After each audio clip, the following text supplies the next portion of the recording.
I'm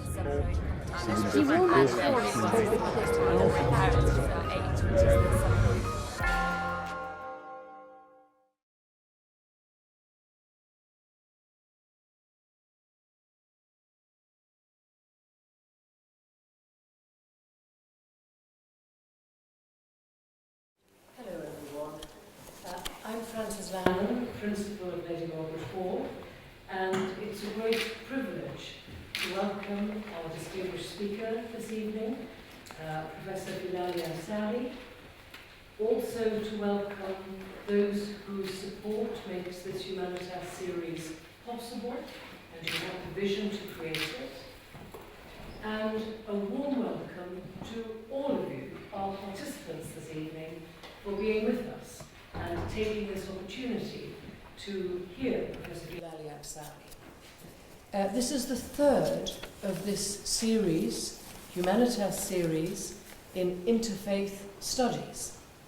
I know some people in the room were here last year to hear the Chief Rabbi, Jonathan Sachs. That was a very, very interesting and instructive and enjoyable experience for us. And I know several people in the room were here the year before to hear Jan Assmann talking again in a way that was most instructive and fascinating for all of us.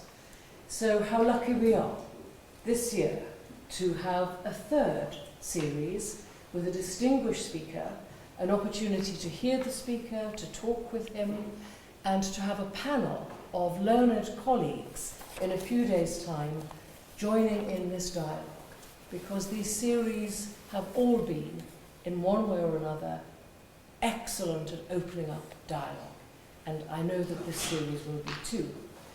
I'm going to ask my colleague, Professor Guy Strumsa, who is the Professor of the Study of Abrahamic Religions here in Oxford and at LMH, to tell you a little more about the Humanitas program, and then to introduce our distinguished speaker. Thank you, Francis. I won't take too much of your time, but I must express my thanks to the Humanitas scheme of visiting professorships in different disciplines in the humanities at the universities of Oxford and Cambridge.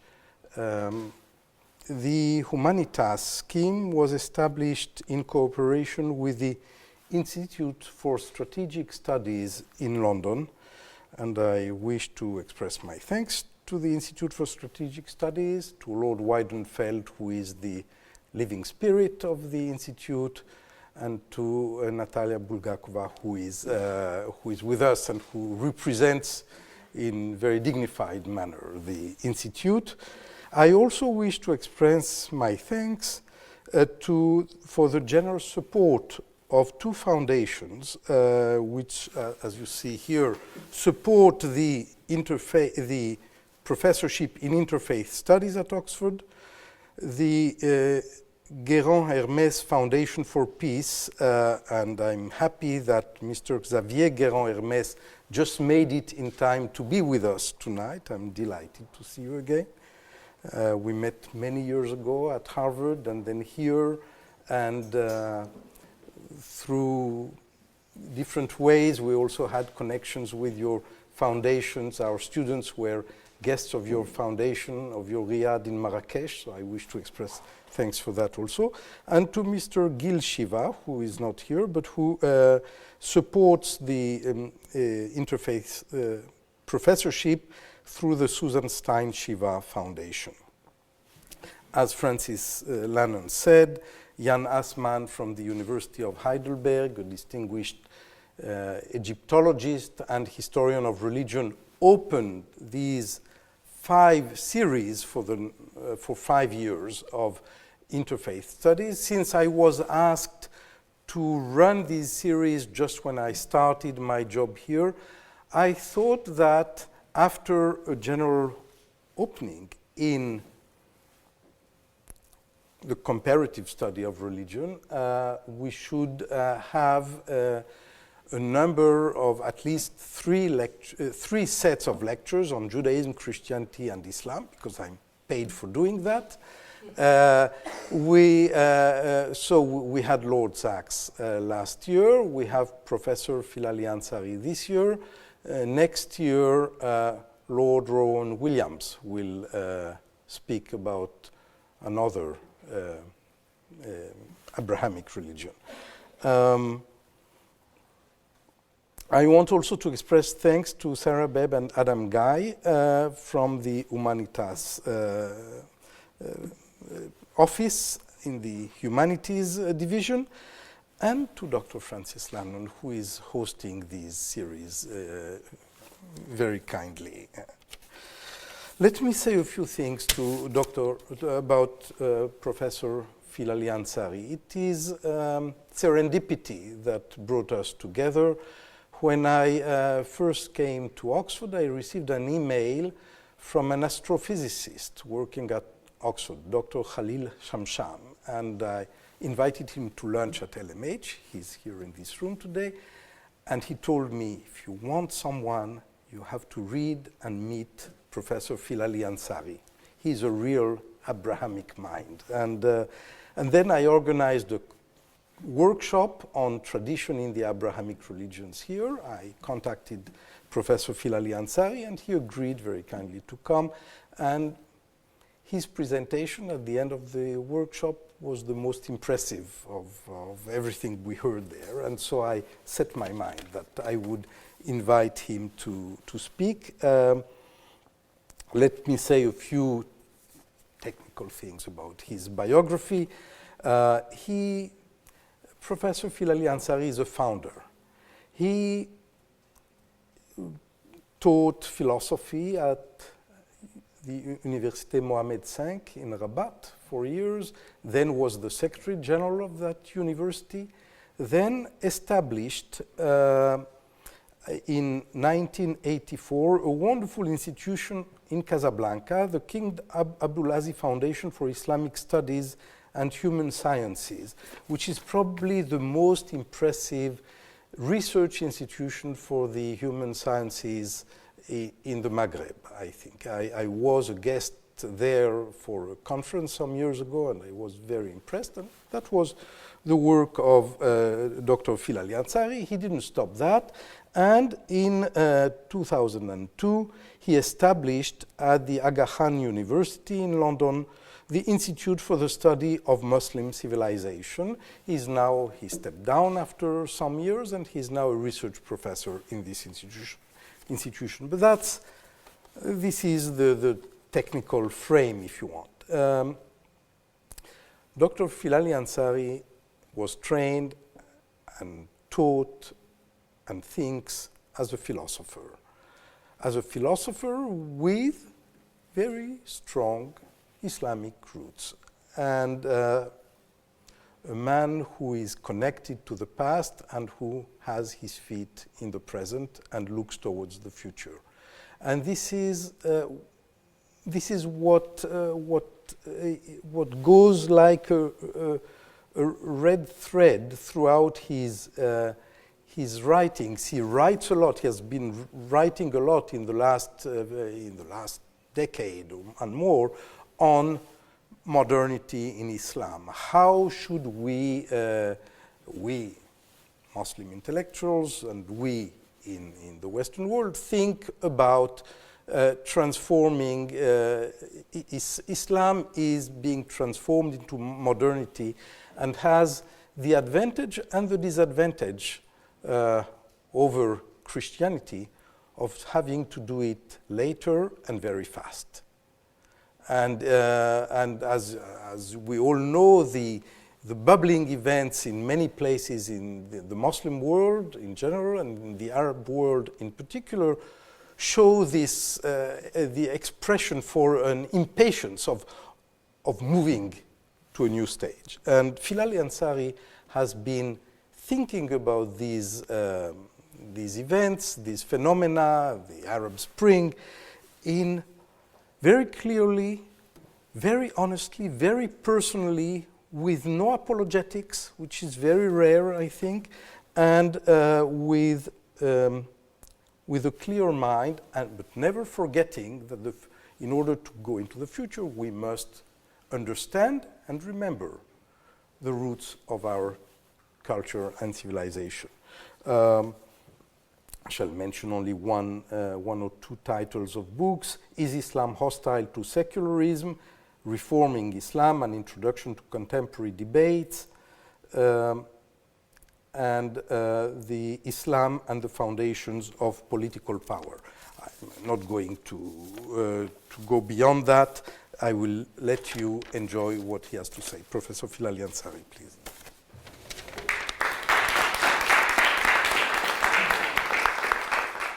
Well, dear friends and colleagues, I feel really humbled by this invitation, by being included between two lords, and by being, if I can say, asked to contribute to this series of lectures, which I have been, if I can say, in the past involved in a number of interfaith initiatives, but this one seems to me to be quite distinguished, quite interesting by the fact that it allows the contributors to go to some depth and gives an opportunity to explore some important issues as one should be, if I can say. So, if I may, Lady Lennon, Professor Strumza, I'm really very grateful for you for this invitation, and I hope I will be, if I can say, at the level of contributions that we had in the past in this series, and that it will be possible to continue to build on what has been already offered in order to explore issues that are essential for all of us. If I may, my main concern has been throughout my career, my work, about discourses on religion. The first thing I should stress is that maybe in contrast to Lord Sachs, who spoke last year and with whom we had a very interesting exchange, and maybe in contrast with Lord Rowan Williams, who is expected to speak next year, I am not what may be described as a man of religion. I don't claim any authority, let me say it from the outset, to say what Islam with capital I is or should be, or what people should think about it and how people should think about Islam. What my endeavor is maybe more modest than that, or maybe more ambitious, I don't know. It's rather to consider the way a number of people around us make such claims, the way people make claims about what Islam is, what it should be, and how people should think and how they should behave, and to look at these matters in critical ways, and to try to understand where, if I can say, the authority can be founded, and where we may have some questions to ask in our minds about such claimed authority.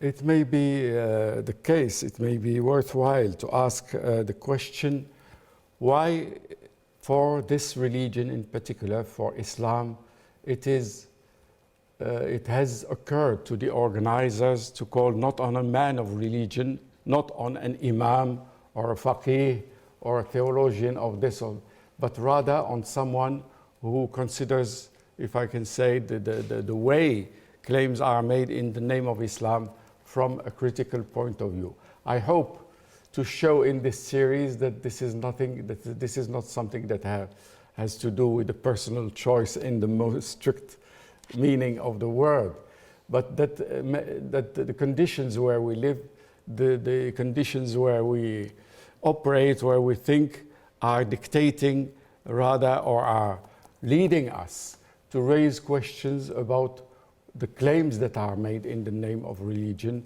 the way they are made, and the legitimacy of their grounds. I will begin here by a quotation from a Christian theologian, Wilfred Cantwell Smith. It's 2 sentences, but that I will say maybe twice. Men generally tend to talk about other people's religions as they are and about their own as it ought to be. As a result, insiders and outsiders may use the same words but be talking of different things. If I may, I'll repeat it. Men generally tend to talk about other people's religions as they are, in their facts, if I can say, and about their own as it ought to be. As a result, insiders and outsiders may be using the same words, but be talking of different things. I think this gives an idea of what is happening around us nowadays. We use similar terms to talk about religion, about Islam, and across communities, across divides of communities, we have the impression of thinking of the same things because we are using the same words, but in fact, we are having in mind different things. If I take an example from the traditions of Muslims that are in question, the case of the dhimma, the dhimmitude, which is part of the history of Muslim societies. If you go to any Muslim context, you'll find that it is the object of great pride, that it is considered as the, if I can say, the emblem, the reason that makes of Islam the religion, the only one. This is the apologetic attitude, the only one which would have formally created a space for other religions, which would have accepted formally their existence and acknowledged them as valid to some degree and so on. But if you look at what, if you hear what is said about the dhimma and dhimmitude among historians who are not Muslims, you find a different story and you find a different impressions. This is, I think, something that explains many misunderstandings that happen around us nowadays. It's the tendency, if I can say, of many insiders, which is a tendency that can be accepted as legitimate to some extent, to discuss or to think of their religion not in the way it has operated or not in the way it has been received and lived in different contexts, but rather in the way they think it should be, in terms of its values, not in terms of its facts. And these values, as it happens quite often, are not, well, they may be a number of values and ideas about values that are shared across members of the community, but very often the values are projections by individuals, by people, by movements and so on, about what they think ought to be the case for their own religion. So this is where I think begins a kind of turn that leads us to what we may call apologetics. This is what makes, if I can say, people ignore the real around them, ignore the history, ignore what happened really and how people are living their religion, and just think of what should be the case. And this is what leads sometimes, and what we see around us is happening in very strong ways, that leads to what we may describe as a kind of ideologization of religion. Each one wants to project, or nearly those from inside, those who adopt the point of view of their religion as the correct point of view, project what they think should be the case, and for example, find in their religion whatever they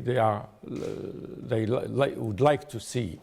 So in some cases, which is happening to a large degree in Muslim context nowadays, this tendency, this exercise goes to to extremes, to the point of leading people to forgetting or not seeing reality around them, or not forgetting sometimes their own history, forgetting the ways through which they came to think and to live the way they think. In fact, if I may open a parenthesis here, the notion of apologetics comes to us from Christian traditions. This is a word historically, and I'm speaking under the authority of historians, that comes from the history of Christian denominations.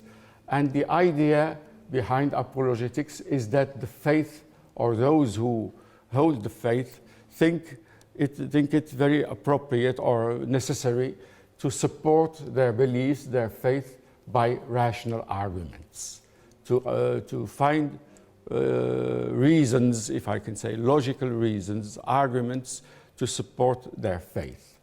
And apologetics was, if I can say, felt within religious communities whenever they had to deal with rival communities, whenever they found themselves in contexts where they were confronted to others who had different beliefs, and whenever they found themselves in a situation where they needed to justify the fact that they were not following the prevailing beliefs in the context where they were. And this may have been the case for most of religious communities. Technically speaking, in the history of Muslims, the equivalent of apologetics should be what was called kalam. Kalam, well, literally it's speech or talk. And kalam was, this is the term that is used to refer now to Islamic theology in medieval times, in the medium period, in the middle periods, as historians say. Kalam was, if I can say, a discipline that was dedicated to finding, to developing arguments in order to support the faith of Islam in face of the arguments or criticisms or attacks of other of people of other faiths. And this is what led to the development of Islamic theology, as we want to call it today. It was the discipline of Kalam, and numerous schools have appeared in the past, and they have adopted what they found around them in their time. They have adopted the theories, doctrines that they found among philosophers, and they adopted also methods, argumentations, ways of the discussion that they found available around them. So we have had there were a number of schools. However, this whole discipline of Kalam did not last very long. If in Muslim contexts, theology has not been as, if I can say, as long-living, as strong, as influential, or as other disciplines were, especially those which attempted to identify what ought to be done. If I can say, this is what made some people describe Islam as maybe closer to Judaism in stressing the need for orthopraxy, not for orthodoxy, not the right opinion about what should be thought, but what one should be doing, the right practice. So Kalam has flourished in the early centuries of Muslim communities.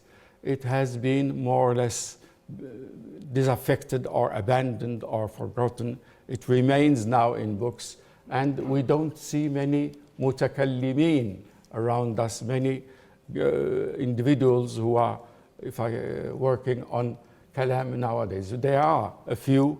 There is an Egyptian by the name of Hassan Hanafi, who has been a prolific writer in the 20th century. There is also a Moroccan by the name of Taha. Well, his full name will come later. Both have attempted to engage or to explore some new avenues for Kalam in our time, but none of them seem to have a great influence on the way people are thinking about their own beliefs and their religious attitudes. So kalam has more or less been around in Muslim context for a few centuries, then more or less faded away, or have been, if I can say, people have retracted from it and left it in favor of the other disciplines that attempt to identify the ways of doing what ought to be done as in Muslim contexts. However, kalam has left a great influence, has left a great and a deep impact in the minds and attitudes of Muslims until this day. Kalam, the attitude of justification by reason. The idea behind kalam is to prove or to attempt to prove demonstrably or arguably that Islam was superior to other religions.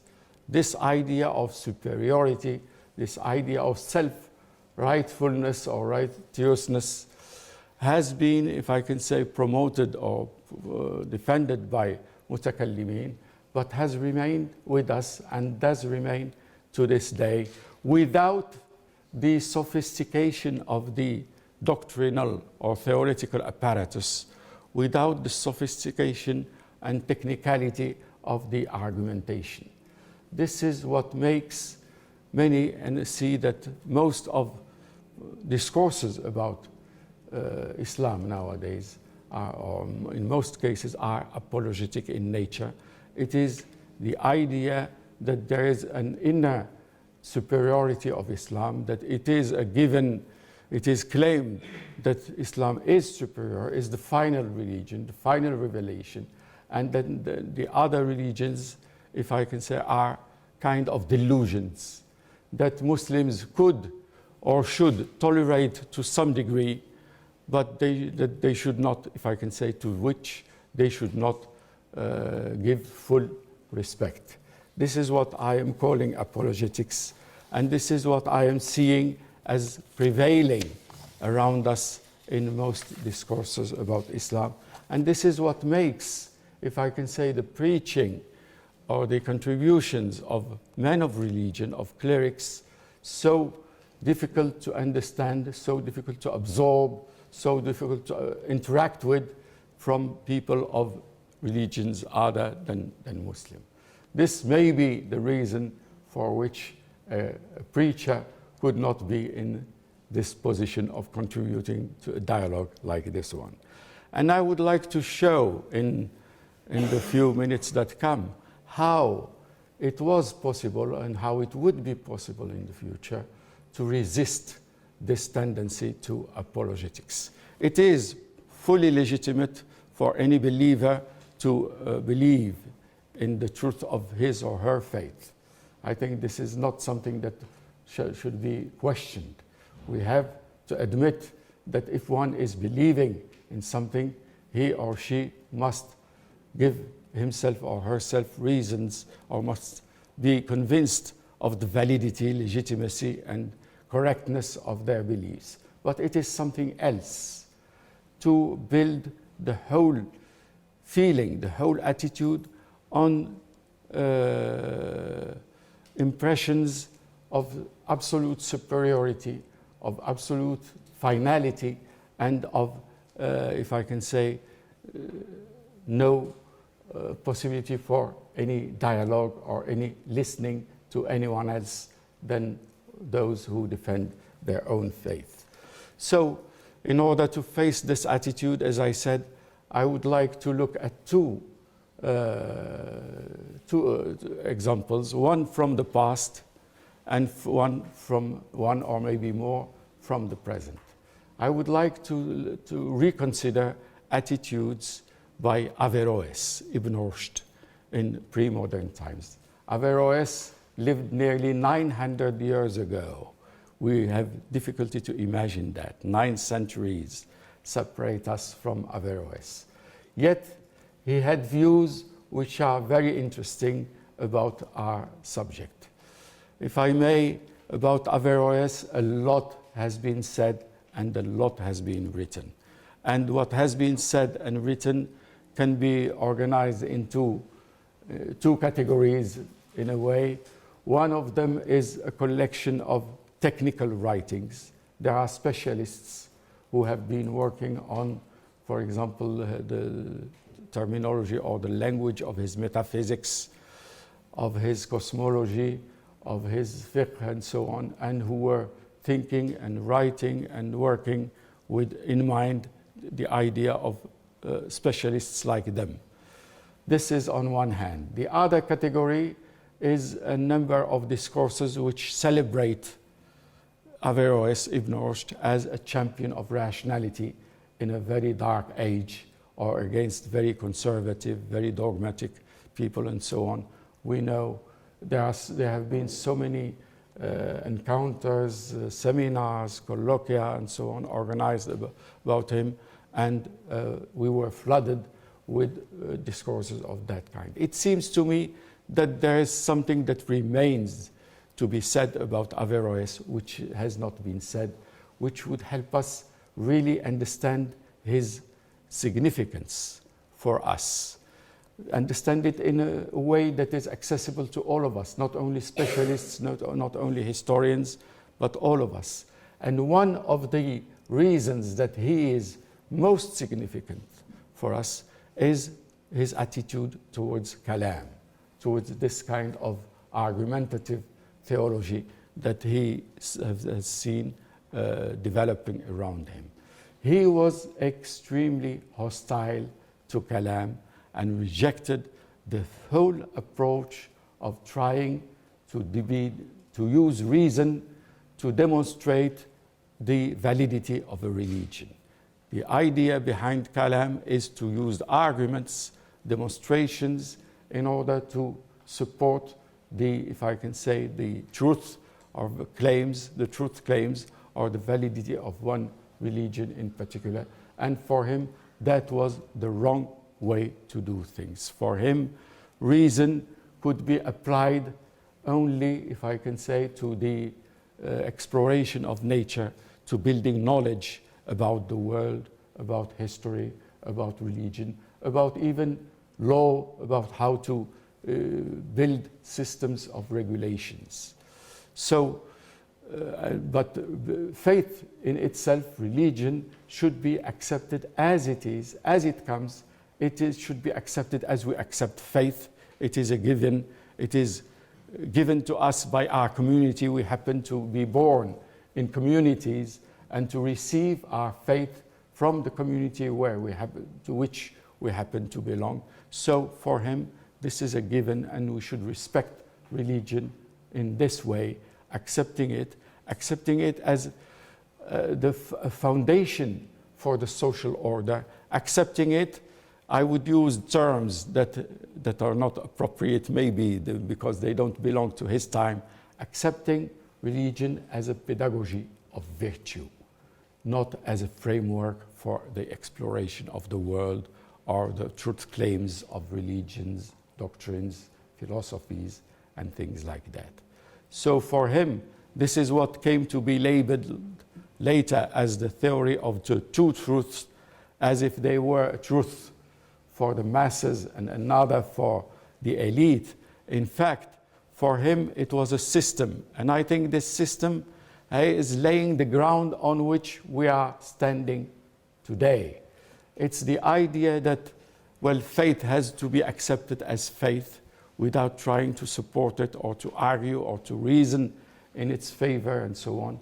And reason should be accepted as the way, the means, the method, the approach that allows us or enables us to explore nature and the world around us. And that the fact for him is that religion points towards reason. Religion, there's a double pointer here. Religion points towards reason and encourages people to engage in thinking about the universe, about creation, about nature and so on. And at the same time, reason points towards religion as the foundation for the social and political order, as the needed the foundation for social order. So there is a kind of distribution of roles between religion and reason. Each has a task. One is to help us, if I can say, and to help educate the masses in morality, in the good behavior, to provide for a society foundations for its social and political order. The other is to enable a number of individuals. In his time, it was not something that could be open to everyone. He had, if I can say, to make a clear distinction between those who were enabled, who were capable of engaging in rational practice, in demonstrative argument, those who were able, if I can say, to engage in disciplines that allow people, allow us to raise questions about the world, about the universe, about history, about man, about law, and so on, and those who had to keep the belief, the basic, the essential belief that is conveyed by religious traditions, and to keep it in the best ways. So I think there is a lesson here from Ibn Rushd. There is a lesson, in fact, more than a lesson. This is why I see a great significance of his. The idea, this distribution of roles, is something that we have come to accept, I think, in all our societies, more or less, and it forms the very ground on which we are standing nowadays. This has come from Ibn Rushd well before Kant, well, if I can say, before the 18th century, where it was admitted that, if I can say, reason cannot a priori, without experience, without, if I can say, data about the world, cannot reason and decide about truth, about the universe. Ibn Rushd had this clear vision, and he was not, well, his views were not well received in his time. We have a number of anecdotes. We don't know much about his personal life, but we know for sure that he suffered a lot, and suffered a lot at the hands of the mutakallimun, of those who engaged for kalam in his time, of those who wanted to keep this attitude towards the masses, towards their society, of telling them, you are the right people, you are the elected, and nothing else can be accepted, nothing beyond that. You don't need to listen to others, you don't need to learn about others, you just keep where you are, and you keep repeating to yourself that you are the best, you have the ultimate, and that's it. So that is the lesson, if I may, from Ibn Rushd. I would like to go to our time and to highlight at least one. If we have time, I may also mention another one, but one who has been remarkable in the 20th century. It is said that his essay gave or started the greatest controversy in the whole history of Muslims. His name is Ali Abdul Razik. I had the honor of translating his book into French, then lately, with the help of some friends, into English. His book is entitled Islam and the Foundations of Political Power. It was published in 1925, and since the year it was published, each year there are a number of refutations that are published, but none of them seems to have really satisfied everyone. The book stands there like a kind of, it's a short essay of 100 pages, and it stands as like a rock confronting a number of waves, but staying where it is. Ali Abdul Razik, the author, was trained in Al-Azhar. This is the remarkable thing about him.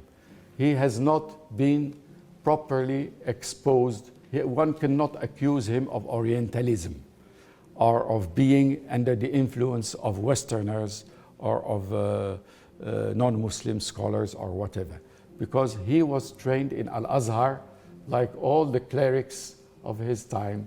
And at some point when he finished his studies, in his time he witnessed a great event that was shocking, came as a huge shock to all Muslims everywhere. It was in 1924, the abrogation of the Caliphate by Mustafa Kemal Atatürk. It was the end of the Ottoman Empire, and Mustafa Kemal Atatürk, the leader of Turkey at that time, had at first decided that the Caliph or the Sultan, who was in the Ottoman first, would take only a kind of spiritual position, that his attributions would be reduced to the spiritual role, and then he abrogated the institution of Caliphate altogether. And this created shock waves everywhere in the Muslim world. We have reactions from India, from East Africa, from North Africa, from everywhere, because the institution of the Caliphate has been, well, with Muslims, has been living, although precariously most of the time, but it has been around. It had been around for centuries, and the idea of abrogating it was something that no one was expecting and no one was ready to accept at that time. So the question came to Ali Abdul Razik as a graduate for the School of Theology, what to think about the Caliphate and its abrogation. What ought Muslims think about it? And he had an idea which is at the same time very simple, which may be described as a kind of, in its simplicity, strike of genius. It's the idea of looking at one bold statement that comes from everywhere as if it were the remains of a Big Bang. The idea that Islam combines religion and politics, that Islam is at the same time, or provides to its believers a number of religious beliefs, but also an idea or a system of political organization. So his approach to the subject was very simple. Instead of commenting, of adding another layer of comments or discussions on what already existed, and as most scholars do, they never take a question from its very beginnings. They tend to react to other scholars and to engage in dialogues with them. He had the idea of forgetting everything that has been written, for pushing aside everything, whether by Muslims or by non-Muslims, about this feature of Islam. And his approach was to begin by surveying the scriptures, the Quran, from A to Z, and making a kind of inventory of all verses which may be purported to have a meaning, a political meaning, or some political consequences. And in fact, looking at the Quran from A to Z, one finds none of these sentences. He finds what some have been using as broad allusions.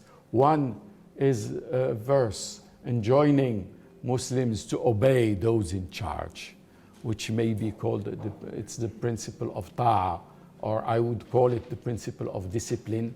Whenever you are in a group, in a human group, and every human group, every community, every grouping has some rules of its own, so one has to abide by the rules of the group to which he or she happens to belong at any time.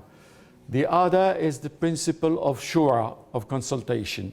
Those who are in charge of the group are requested to take into account the opinions, attitudes, preferences of those who are under their authority. So we have two principles here, which are very broad, which can be, if I can say, applied within a family, within a village, and which do not in any possible way provide enough to create a constitution, to define a polity. Nothing is there to define a polity from in the Quran, absolutely nothing. He does exactly the same for the hadith, for the sayings of the Prophet, and he comes to exactly the same conclusion. There is nothing in the scriptures. So what happened? What made Muslims think that they are bound to have a polity and to live by some, if I can say, religious precepts in their common life, in their public life. What he finds is that something happened in the history of Muslims, not during the lifetime of the Prophet himself, but immediately after. What happened, and he unearths, if I can say, or rediscovers, or brings back to light a number of events which are well documented in the early literature and which show that they were, in a way, debates at that time, that many options were available. He, for example, finds one among those early Muslims who, on the death of the Prophet, said, well, good, we have been a religious community until now. Let's continue to be a religious community, but let's not create a state.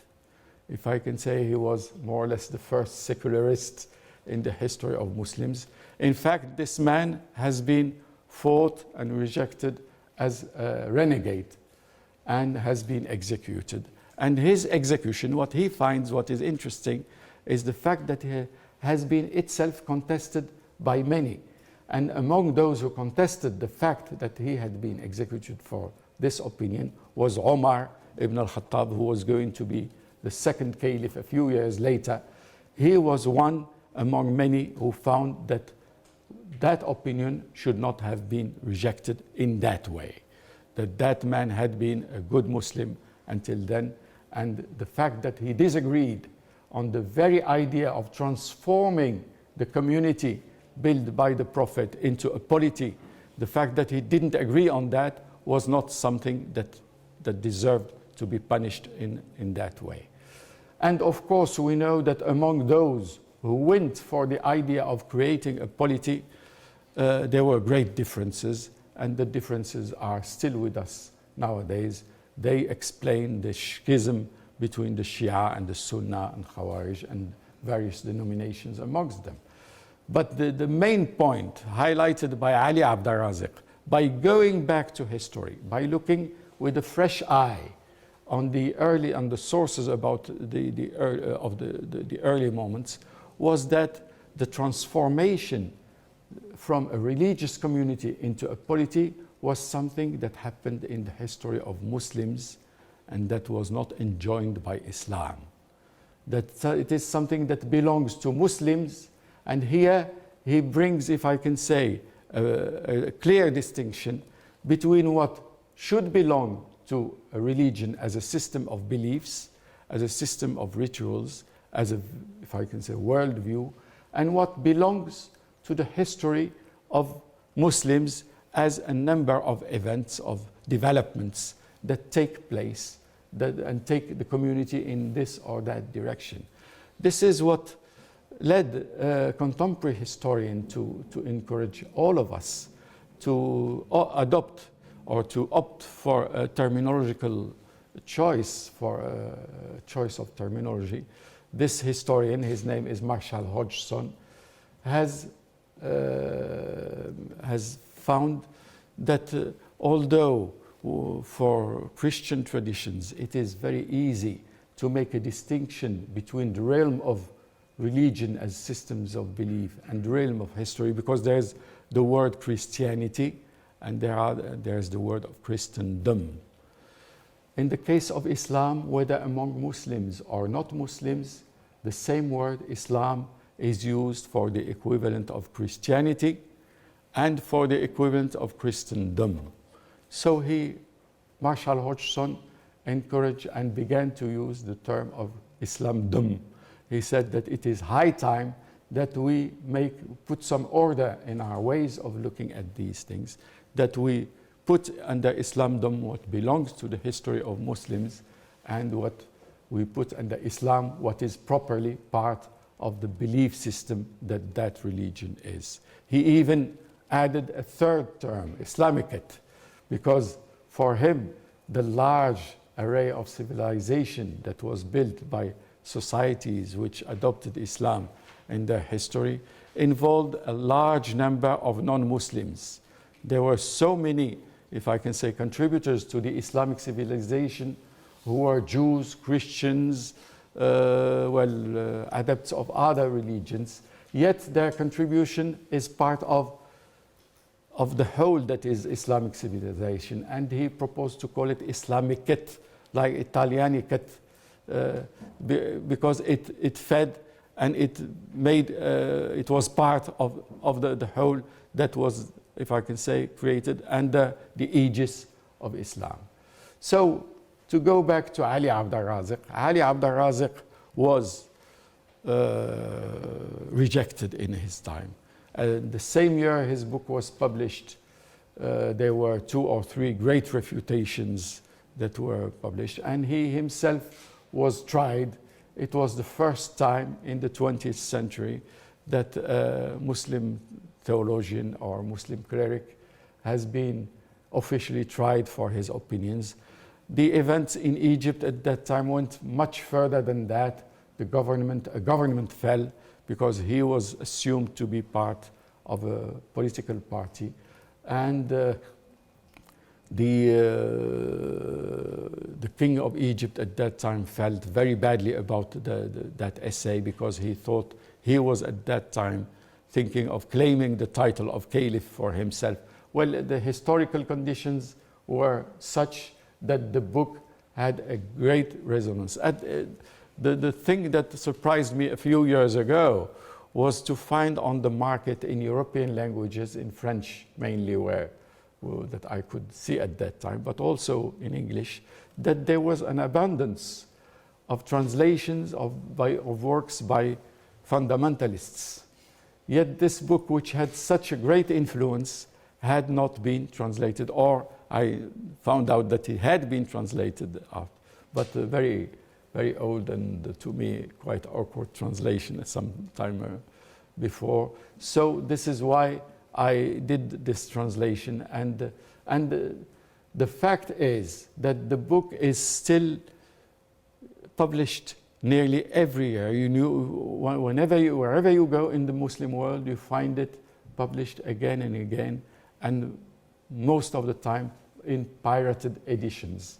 There are so many of them that no one can make a catalog of them nowadays. It is one of the most influential. And I think this point that he brings, which goes against, if I can say, the most established wisdom.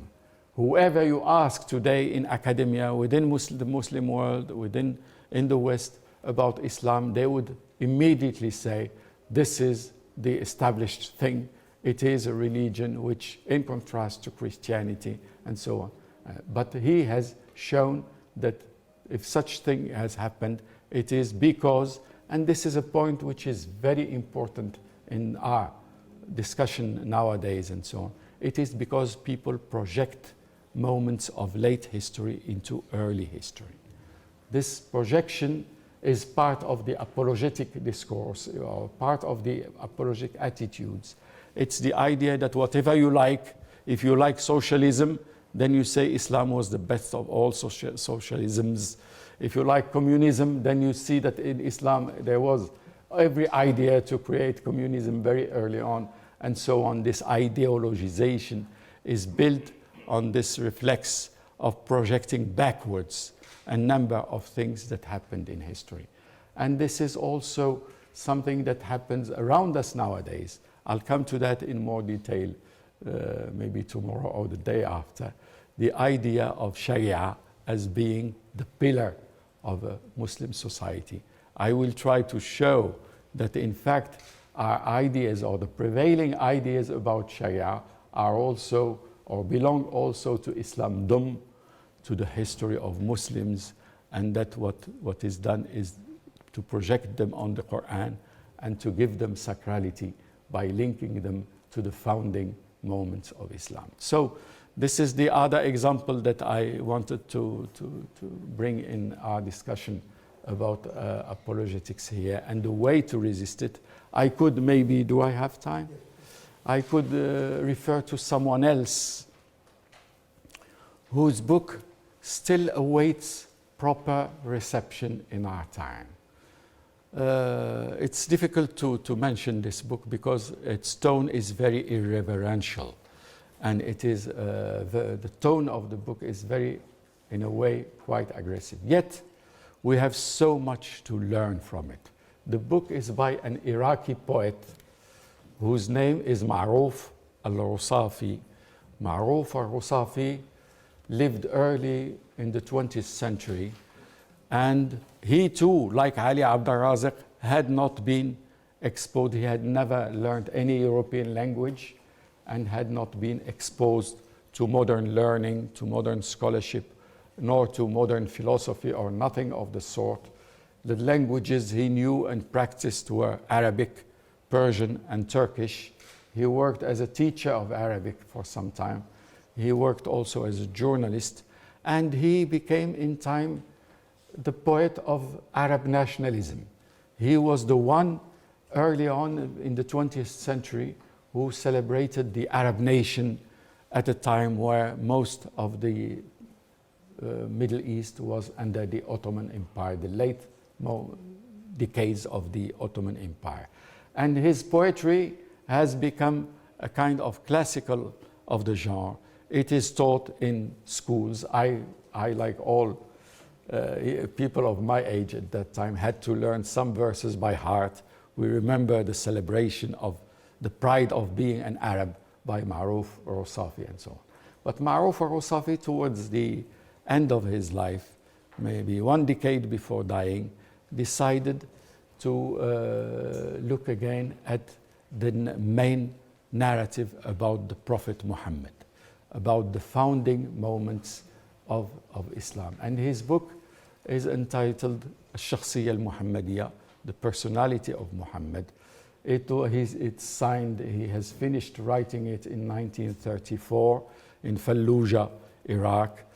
And no one wanted to publish it for decades. It was published in Germany in 2002, nearly 70 years after it was written.